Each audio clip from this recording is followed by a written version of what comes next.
Hello everyone, and welcome back to Translationborne, the show where we talk all about translation, Bloodborne, and the translation of Bloodborne. As usual, we're going to dive right in today, so let's take a look at our first item description.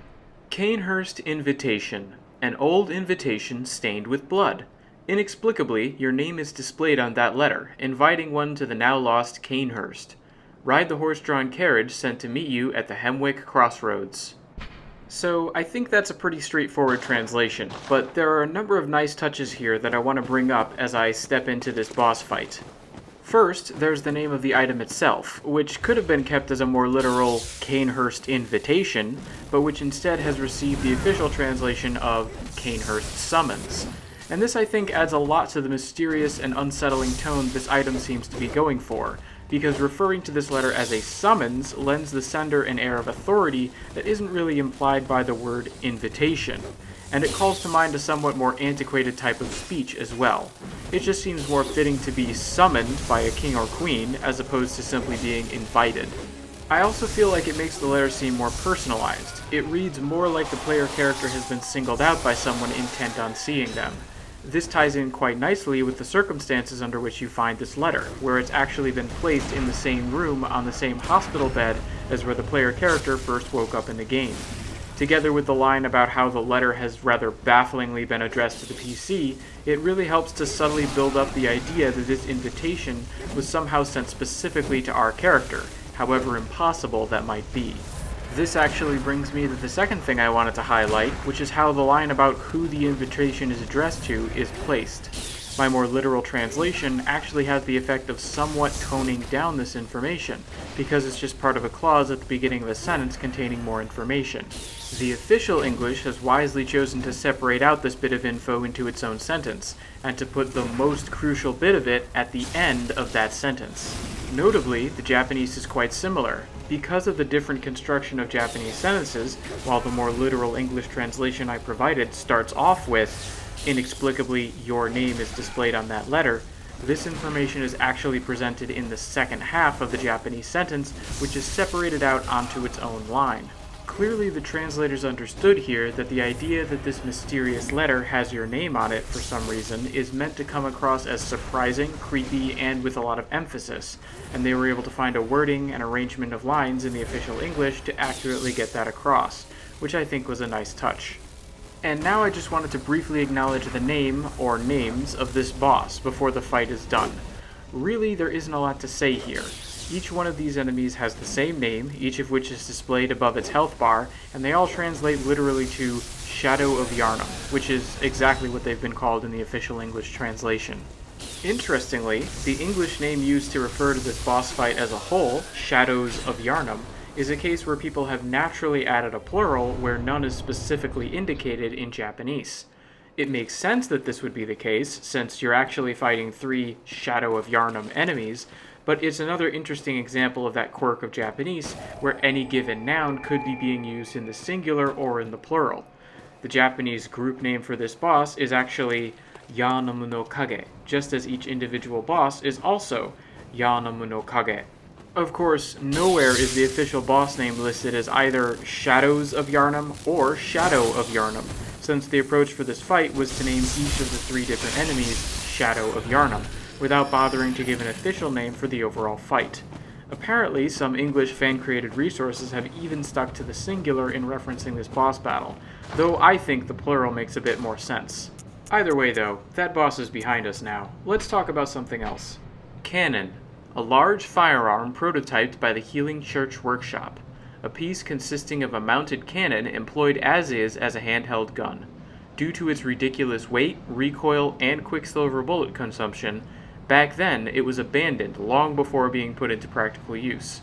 But, if employed against a hopelessly great enemy... And that's it, the Japanese trails off suggestively. But I'm a lot more interested in what's going on at the beginning of this translation rather than what's at the end, because it features an odd discrepancy, and not one that's quite like the others we've seen so far. The Japanese, and my literal translation by extension, seems to be quite clear that this weapon was the product of the Healing Church Workshop. The official English, on the other hand, specifically says that the powder kegs are the ones responsible for making it. This is kind of weird lore-wise, because the powder kegs have no affiliation with the Healing Church. They seem to have grown out of the Hunter's Workshop established by Gehrman. And what makes this even weirder is the way the game classifies this weapon. So you wouldn't know this if you never used the storage bin featured in the game, but all weapons are sorted into 3 broad categories when you go to put them away. These are Hunter, Church, and Vileblood. So, given this discrepancy between the English and the Japanese, where exactly is this weapon stored? Because the powder kegs are associated with the Hunter Workshop, while obviously the Church Workshop has its own separate category.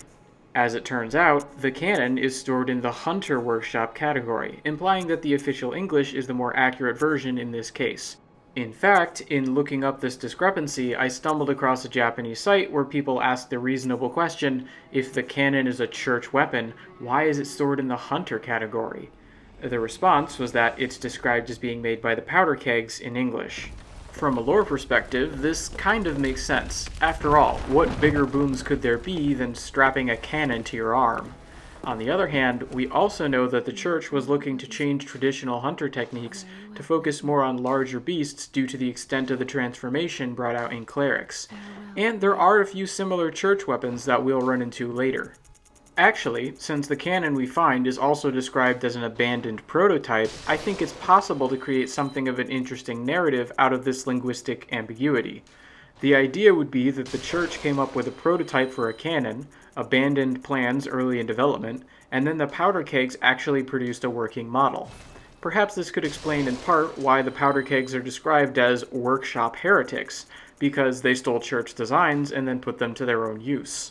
It's a theory that doesn't really work if you only consider either the English or the Japanese version of the game, but taken together, I do think it's interesting to see how you can create a whole narrative out of what was likely just another case of an outdated version of text being used. And for those who saw the special and are curious, I couldn't find any other text in either language based on the earlier versions of the game the community now has access to. If this was a case of outdated text on one side or the other, I don't see a way to pin it down right now. Finally, I did want to briefly comment on the final line of text here, which involves some ambiguity in the Japanese that I've tried to preserve in my more literal version. A hopelessly great enemy could well be interpreted to mean an impossibly gigantic one, but it doesn't have to be taken that way. And while interpretation is inevitable in translation, I wonder if the Japanese was different here given the earlier discrepancy. But let's move on. Graveyard mold, one of the raw materials necessary for a Holy Chalice ritual, a type of mold that grows on rotted flesh and blood found throughout the underground labyrinth. As it grows, it comes to have larger spores. This, as you can see, is a pretty short and straightforward translation, but there's one particularly nice touch I think it's worth briefly pointing out, which is the name of the item itself. While it may seem like a bit of a leap to go from graveyard to tomb, I think it actually makes a good deal of sense given the in-game context. A graveyard is an open, above-ground location. A tomb is an enclosed structure where the dead are interred. And since we know this is a material that's involved with the old labyrinth, or chalice dungeons, the idea of an enclosed burial chamber simply makes more sense to me than the common conception of a graveyard. In fact, there are a whole number of tombs scattered throughout the underground labyrinth, and they're often where these sorts of materials are to be found. But as much as I like that name, I'd like to turn now to a topic more closely related to what's happening on the screen. Since we picked up that Cainhurst Summons, now that we've arrived at the crossroads in Hemwick, we find that a horse-drawn carriage has been sent for us, though mysteriously it has no driver or anyone inside. And this, I think, is a good time to reflect a bit more on how the themes of this game tie in with Gothic literature, because this eerie carriage ride is somewhat reminiscent of a similar experience described in the Gothic classic Dracula. It's not exactly the same, of course. Here the carriage is empty, while in Dracula there's a driver who keeps going off into the night and dealing with wolves and odd flames, but in both cases we're talking about an unsettling journey by coach to what we'll soon see is a similar destination.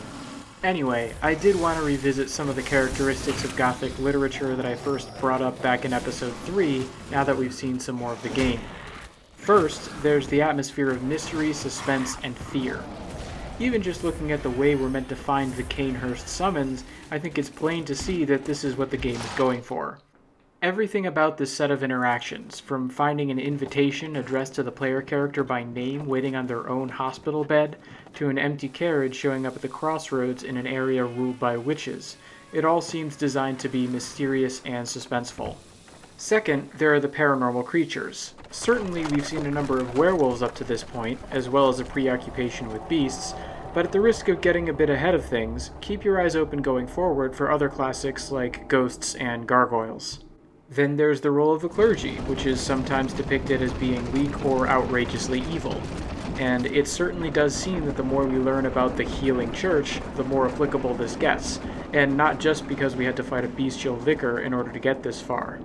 Of course, we can't forget about the setting. Gothic-style architecture plays a prominent role in this sort of horror, with entire stories taking place in castles or large manors, and Bloodborne is full of these. Finally, there's the emphasis on dreams, omens, and visions, which by now we've seen that Bloodborne features in abundance. There are physical locations like the Hunter's Dream and the Nightmare Lecture Hall, and there are visions our player character witnesses, like what we learn upon touching the skull on the altar in the Grand Cathedral. There's a lot of Gothic horror in Bloodborne. In fact, we've just set foot in the location that probably features it more heavily than anything. Just look at this weirdness. And as I've also pointed out, the game contains a number of Lovecraftian elements as well, but we'll have to wait a bit longer before fully diving into those.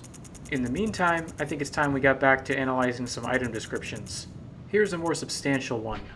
Haze of Holy Mystery, one of the raw materials necessary for a Holy Chalice ritual. A kind of haze inherent in all other raw materials in the faintest of amounts, and sometimes necessary in special rituals. By means of the additive rite, inauspicious bell, a bell-ringing woman will appear, and the woman sounds an inauspicious bell, likely summoning hunters from other worlds as opponents. So, viewers who've watched my Chalice Chat series will have had a bit of a preview on this point, but the first thing I'd like to focus on is the name of this material. My interest here is twofold, so we're going to be looking at each of the English terms used here one at a time. Let's start with the term arcane. You may have noticed that my more literal translation was Holy Mystery, and it's a term that we've seen before. The decision to render this arcane in the official translation was likely made to keep in line with one of the existing translations for the Japanese word. It's not a uniform term. Sometimes it's translated as eldritch truth or eldritch wisdom, sometimes as uncanny or wondrous. But lacking any other context, the word arcane indicates an esoteric and strange nature that I think is fitting. I should also note that the Japanese shinpi is the same term used to refer to the arcane stat that we've been increasing on this character, which brings considerations of its own into play. The names of the stats almost certainly have stricter character limits than those used in other parts of the game, like item names. And once a term has been used to identify one of the player's stats, it stands to reason that it would make sense to apply that term in other contexts. Obviously, that would extend to damage types based on said stat, and this may have had some bearing on the use of the term here, but there would also be some desire for consistency that I think makes sense. Shifting focus to the second half of the item name then, I simply wanted to note briefly that the Japanese term employed has a surprisingly wide variety of applications. The word kasumi can be applied to phenomena such as a red sky at dawn or dusk, the fading of color from clothing, or the dimming of one's vision. It can even describe a type of knife, and, more intriguingly, can be used to refer to alcohol, something I can imagine being relevant to Bloodborne. But just looking at a picture of this material should make it fairly plain what's meant here. Haze is the most common meaning, and seems like the most fitting choice. Having spent some time looking at the name then, let's turn to the description itself. Here, my biggest concern is that the wording can come across as confusing. First, and most importantly, there's the sentence that follows the standard opening line. What I've literally translated as, a kind of haze inherent in all other raw materials, is instead, the tiny smatterings of haze that are found in certain ritual materials. And this is potentially misleading in a mechanical sense because by saying the haze is found in certain ritual materials, it kind of implies that it's not to be found in others. Although to my knowledge, every ritual material in the game can be converted into arcane haze, as the more literal version would imply. It's also a bit odd to see a unique ritual material defined not in and of itself, but in relation to other materials. It's for this reason that my more literal version begins "a kind of haze," as opposed to "the tiny smatterings of haze." The official wording makes it seem like we were supposed to notice this haze's presence in our ritual materials when that simply isn't possible. Ideally, I think this could have been worded a bit more clearly. And that's going to bring us to the end of another episode. As always, if you have any comments, questions, or suggestions for me, please feel free to let me know. Thanks for watching, everyone.